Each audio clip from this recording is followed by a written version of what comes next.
as far as I know, I'm the only YouTuber who really covers Lucid in depth, at least as on a critical eye. I mean, there's people who will do an occasional fluff positive review of Lucid Motors, the Lucid Air or whatever. And I think we can probably agree at this point that the Lucid Air might be a good car.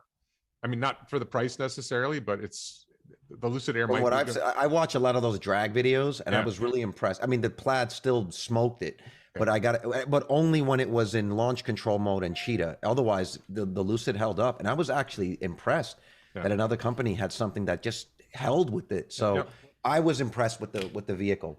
Yeah, I think they've delivered a car that can accelerate. They've delivered a car. I'm not sure about the range yet. I'm still waiting to get objective reports of what range people are seeing in the real world. I'm still questioning whether the battery pack is the size they claim it is.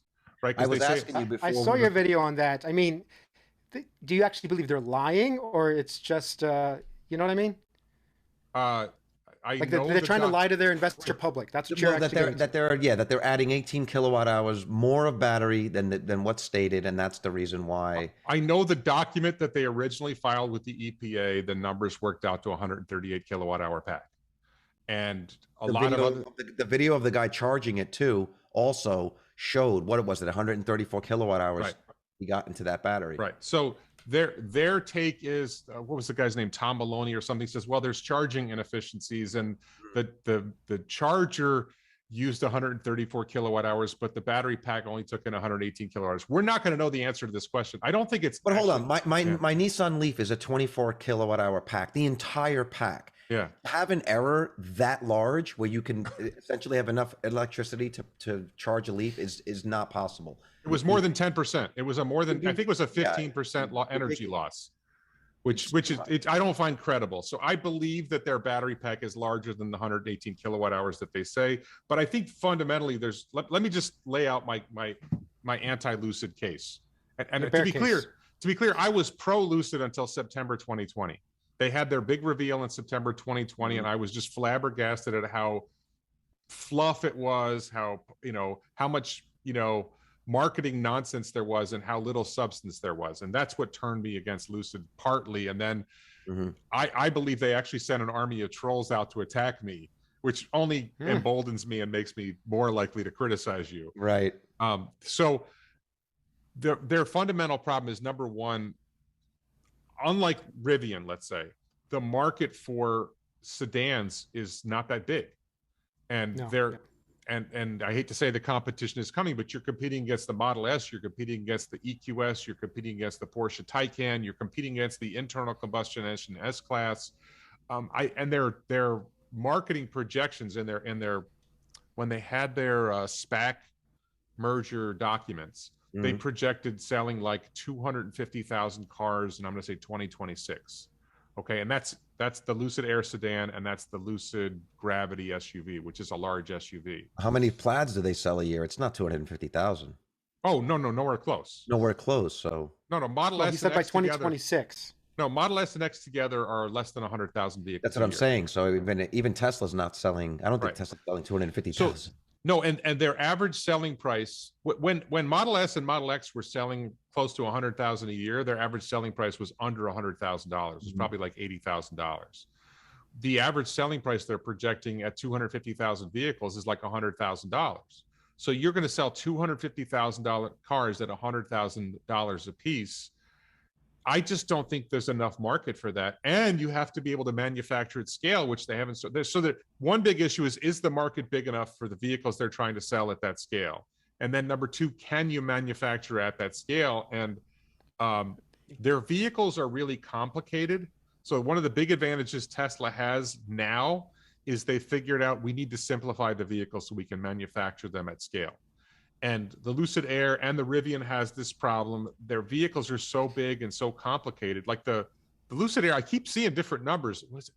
What's the guy? John Rettinger just did a video. I think he said it was 6,000 pounds. Yeah, it's heavy. I think it's 50. It's a heavy vehicle. It's 5,200 or 5,300 pounds. The Rivian is like 7,100 pounds. The Ford F-150 Lightning is 6,900 pounds. It's a lot of parts. It's a lot of stuff you got to put together. It just becomes hard to manufacture at scale. Then you have supply chain issues. So it's going to be really interesting on Monday to see. Number one, I think you guys probably know I have a couple of bets with people I don't think these bets were for money. If they were for $1. I bet that Lucid would not deliver more than 100 cars in 2021. The whole year. The whole For year. the whole year 20. Well, they only started in December. That's what I'm saying. Wait, how many so far? Catch us up. How many so far? We don't know. They haven't disclosed. Well, you saw the photo on Twitter, right? You saw the photo on Twitter. They had 138 of them parked outside, and they were covered, so they weren't. They have not disclosed how many vehicles they delivered by the end of the year. They have not disclosed how many vehicles they delivered now. This is going to be very interesting. Yeah, it could be like the iPhone where they just stopped talking sales numbers and just talked revenue. Meet Kevin said he got number, I think it was 214 in the third week of January. Okay, now, are they delivering them in order? Like, does the guy who gets number 214 get his before the guy who gets number 215? We don't know. Yeah. I saw somebody else saying they got a vehicle in the 200s in February. Weren't a lot of the first ones for both Rivian and Lucid to employees? Oh, yeah. The very first batch was all to employees. I don't know how much of that is true. For like me personally, if you're delivering a Lucid to the VP of engineering for Lucid, that's a little questionable whether that really counts as a delivery. And he's like, I love it. I mean, if he paid for it, right? No, he's like, this is great engineering. I know one of the deliveries was the chairman of the board of Lucid Motors. I forget the guy's name. So, we'll see. But it's going to be interesting to see, do they report how many deliveries they had for the year? They're going to have to report their revenue, and we can interpret from their revenue how many vehicles they delivered. So how sketchy are they going to be with their numbers? And then what are their projections going forward? Are they going to give projections going forward? Because they previously projected, I think, 20,000 delivered this year, 2022. At the rate they're going, they're not going to get anywhere close to 20,000 vehicles delivered in 2022. No, I mean, that's not happening. And you said 250,000 by 2026. Is that what you said? That'd be a 10x from that. Well, but I'm saying it has to be around 50,000 vehicles a year. And if they can't get out 200 or 300 vehicles, then it's a real problem, obviously. You just do the math, you project out. So, before September 2020, I was excited about Lucid Motors. I thought, hey, this looks really cool. I hope these guys can deliver something. No, I never bought stock. No, because you couldn't buy stock then. There was no stock to buy. Well, there was a SPAC merger happening, right? But September 2020, the SPAC merger wasn't on the horizon yet. The SPAC merger was like February 2021. And the rumors of the SPAC merger were maybe January, and people were pumping CCIV. There was this, what was it called? Dumb Money Live or something like that. They did a video. They were pumping CCIV. And I did a video ripping those guys apart. The guy compared Peter Rawlinson to Steve Jobs. I was like, oh, come on. It was just like over the top. Chris something, the guy's name is. So I know you're talking about the tall guy. The tall guy. Yeah. One bold thing that I could say about Lucid in terms of this market share and penetration is that Stephen Mark Ryan, who I'm sure you know, big Tesla bull, he did an interview with, was it Farhad? I always forget the guy's name. The former Tesla employee. Farzad, yeah. Yes, Farzad. So, and in that interview, he said, there might be a market for something like Lucid. Like Lucid might do really well because they're on the sort of extreme case. Think about it. Tesla selling an Uber luxury SUV does not help them change the world to sustainable energy. That's just more of a toy. And maybe if that's where Lucid goes, the ultra high level luxury vehicle with all the bells and whistles like the Bentley, right?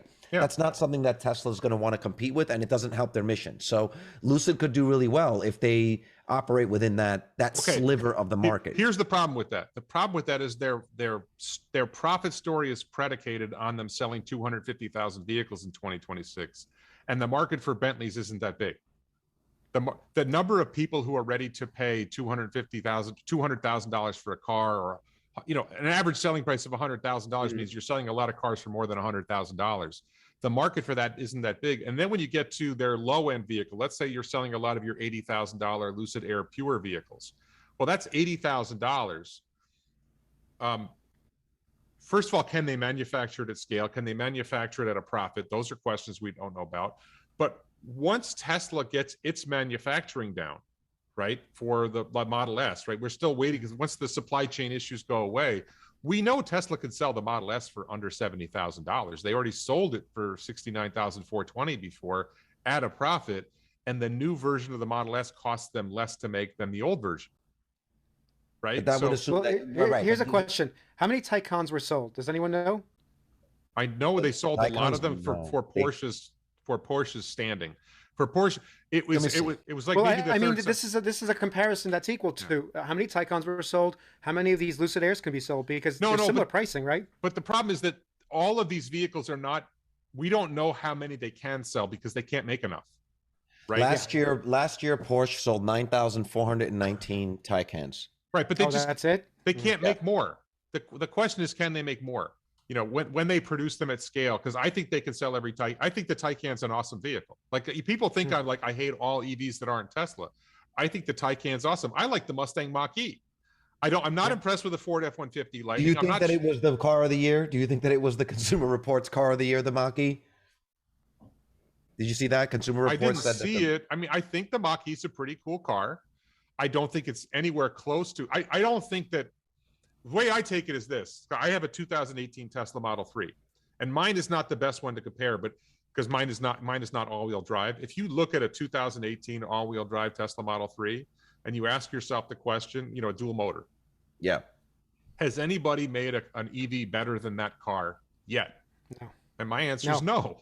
Nobody has yet. The 2012 Tesla Model S is still out of reach of most automakers now. Right. Especially when you look at what that sold for too. But I just think when you look at Lucid Air, if they can manufacture it at scale, and if they can get the Pure and they can sell the Pure, that's the low. For those who don't know, the Lucid Air has the Dream Edition, the Grand Touring, the Touring, and the Pure. And the Pure is like this $80,000 or $77,000 version. If they can manufacture that at scale and it gets 400 miles of range, I don't remember where they were targeting 400 miles of range with that one, or 350. That's pretty competitive. I think they could sell a lot of those if they can manufacture at scale without a lot of problems. Well, the question becomes, the more of those profit. Hang on, the more of those that they sell, the more they lower the average selling price. This gets back to the problem I was saying.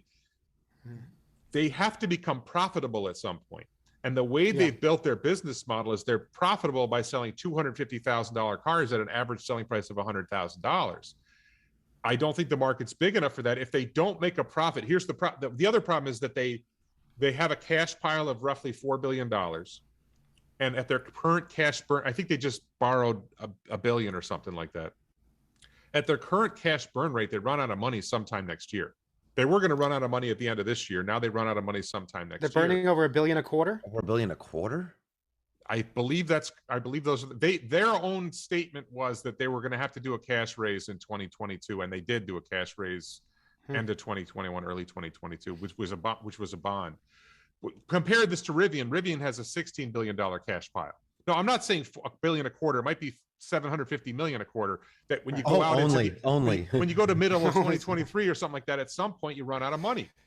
You have to start selling cars at volume and making money on them in order to avoid going negative. And if we're facing a recession, the capital markets might dry up for them, which is why Rivian, I'm critical of Rivian as well, not as critical, but Rivian, because they got this big cash pile from their IPO, they can ride out 3 or 4 years.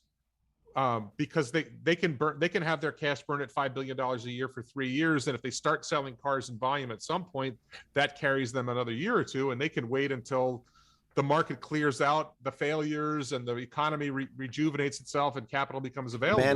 Demand will be through. I actually think Rivian is going to be the survivor here, and Lucid is going out the door, and Rivian makes has a better truck niche too. No, but here's a question. Here's a question about what are their profits on those vehicles? Because if it's like the iPhone, and they can command that markup, they could make a good amount of profit on a vehicle even at 100,000. So that Pure Edition, how much are they making a higher profit margin on those vehicles than they are, say, the Dream Edition? When you include all their expenses, they're losing money through roughly 2025 when they sell 100,000 cars. On every vehicle sold, they're losing the total.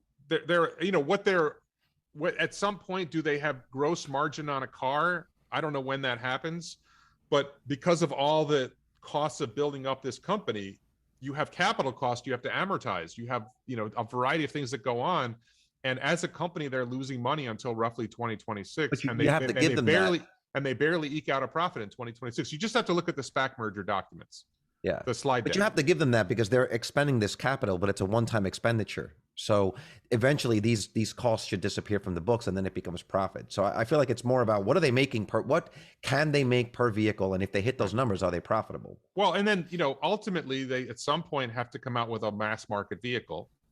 right? That they can sell. Well, they don't need to do that for a long time, though. How long did Tesla take before they were profitable? Right. It took them 10 years before they could get that Model 3. So I feel like we're being overly negative. I feel like we're being overly negative on these new startups because Tesla did something similar, but they were the first we ignored. Most people ignored them. But most Tesla, people did not invest in 2012. But at Tesla's IPO, they were valued at $1.7 billion, not $80 billion. How much is Lucid right now? That's true. Well, That's when they had their SPAC when the market soared, I think Rivian at one point was valued at over $100 billion, and Lucid was valued at like $80 billion. They've both fallen. So I think Lucid is back down to like 30 or 40 billion. I don't know the market cap today. Probably still too much. Yeah, we could look it up. Well, I agree. Yes, Rivian's down around 60 billion or something around there, which is still too much. They're at 43. So Lucid right now is at 43. Oh, that's crazy. I mean, you can't sell 200 vehicles. Yeah, that's crazy. And Rivian's at 57. So they're roughly in the same ballpark. If in the future they get to the point where they're making $1 billion in profit a year, right?